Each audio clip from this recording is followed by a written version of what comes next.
Hindi ko kailangan ng kahit na sino upang matay ka!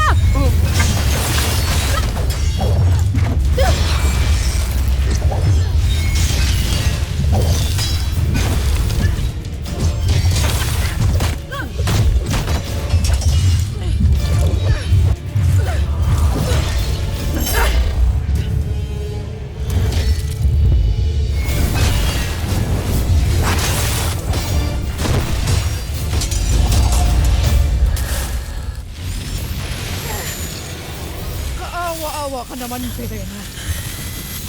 Kung ano ang ginaling mo noon sa pakikipaglaban.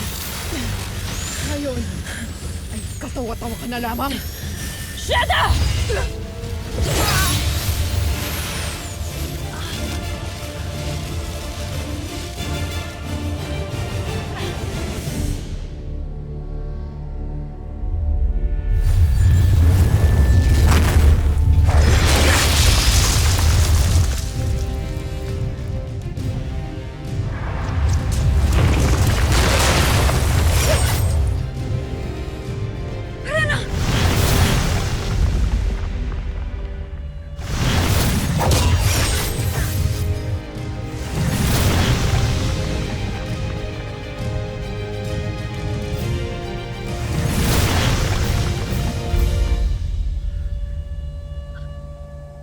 Avisala, Esma.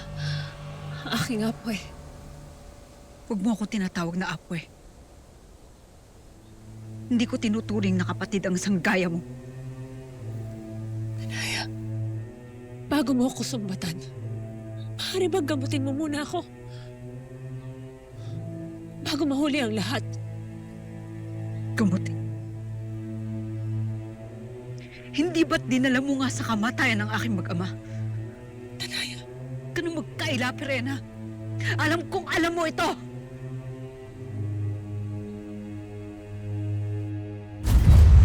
Sheda Nash de Cassandra.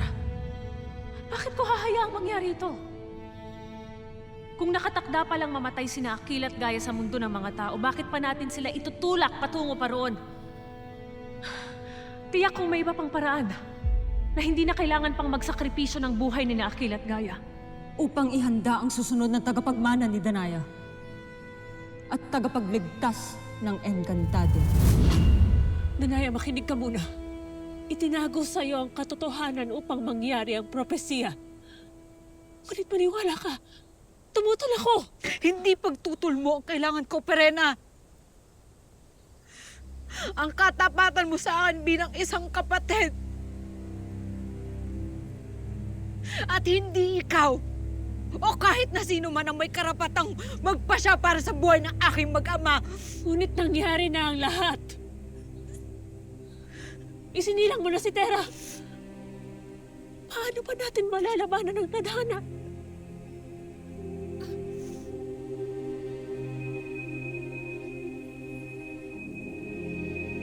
Danaya, nakikiusap ako. Tulungan mo ako.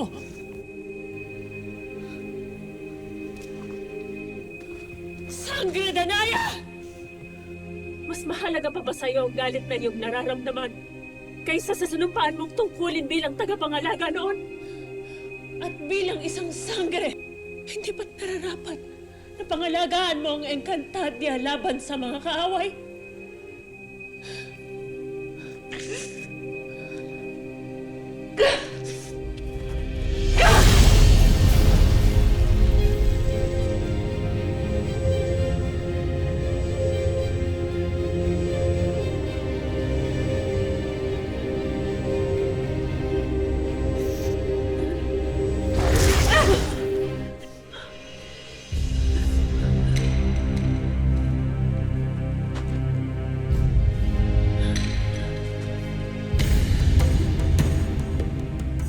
Kinamumuhian pa rin kita, Pirena.